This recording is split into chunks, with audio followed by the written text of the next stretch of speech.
অধুনালুপ্ত অকণিৰ অগ্ৰদূত বিনোদন আলোচনী 5 বছৰ ধৰি সম্পাদক হিচাপে কাম কৰে।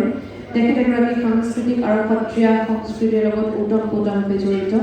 এয়া আমাৰ সকলোৰে মাজত শ্ৰীযুত দীপাংকৰ শইকীয়া ডাঙৰীয়া। পৰৱৰ্তী সম্বৰ্ধিত ব্যক্তিগৰাকীৰ নাম মই ঘোষণা কৰিব বিচাৰিছোঁ। শ্ৰীযুত বিধু প্ৰসাদ বৰকাকতি ডাঙৰীয়া আমাৰ মাজত উপস্থিত আছে। সৰুৰে পৰা সাংস্কৃতিক পৰিৱেশত ডাঙৰ হোৱা বৰকাকতি ডাঙৰীয়া বৰ্তমান আঞ্চলিক পৰিচালক হিচাপে এটা ঔষধ কোম্পানীত কৰ্মৰত। ইয়াৰ উপৰিও বিভিন্ন ধৰণৰ সাংস্কৃতিক আৰু সামাজিক অনুষ্ঠানৰ লগত তেখেত জড়িত। আমাৰ মাজত এয়া উপস্থিত আছে শ্ৰীযুত বিধু প্ৰসাদ বৰকাকতি ডাঙৰীয়া।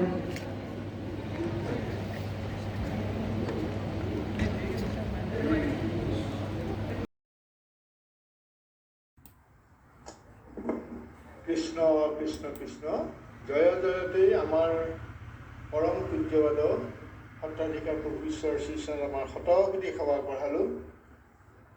আজি আমাৰ আউনীআটী সত্ৰৰ পৰম পূজ্যবাদ সত্ৰাধিকাৰ প্ৰভু ঈশ্বৰৰ 65তম জন্ম দিৱস উদযাপন সমিতিয়ে আমাক সম্বৰ্ধনা জনোৱাৰ কাৰণে আমি উদযাপন সমিতিৰ কৰ্মকৰ্তা সকলৰ ওচৰতে আমি আমাৰ কৃতজ্ঞতা প্ৰকাশ কৰিলোঁ।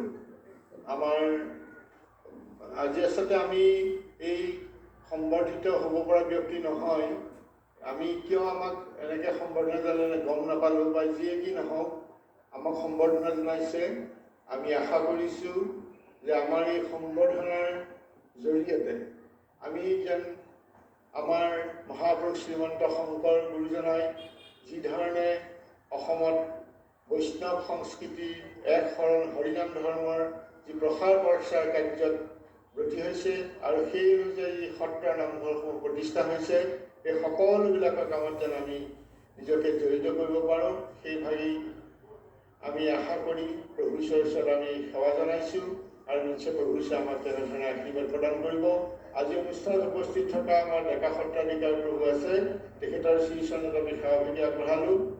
আৰু আপোনালোকক জনাবলৈ পাই আমি নিজেই বৰ আনন্দিত হৈছোঁ যে প্ৰভু ঈশ্বৰে অশেষ প্ৰচেষ্টা কৰি অসমৰ সত্ৰসমূহৰ বিভিন্ন সংহতি সত্ৰসমূহক একত্ৰীকৰণ কৰি এটা ভাৱত লৈ যাবৰ কাৰণে তেখেতে প্ৰচেষ্টা কৰি আছিলে আৰু সেই প্ৰচেষ্টাৰ ফলৱতী হৈছে।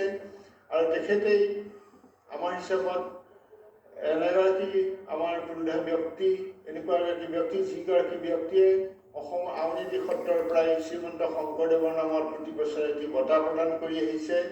অৰ্থাৎ তেখেতে ওতঃপ্ৰোতভাৱে অসমীয়া আমাৰ যি এক শৰণ হৰিনাম ধৰ্ম এই প্ৰচাৰ আৰু প্ৰসাৰ কাৰ্যত তেখেতে অহৰহ প্ৰচেষ্টা কৰি আহিছে। আৰু তেখেতে ইতিমধ্যে কেইবাখনো অসমীয়া ভাওনা গীত মাত কিতাপ তেখেতে লিখি অসমীয়া সাহিত্য সমাজৰ মাজত বৰঙণি আগবঢ়াইছে। আৰু আমি সঁচাকৈ তেখেতৰ ওচৰত কৃতজ্ঞ।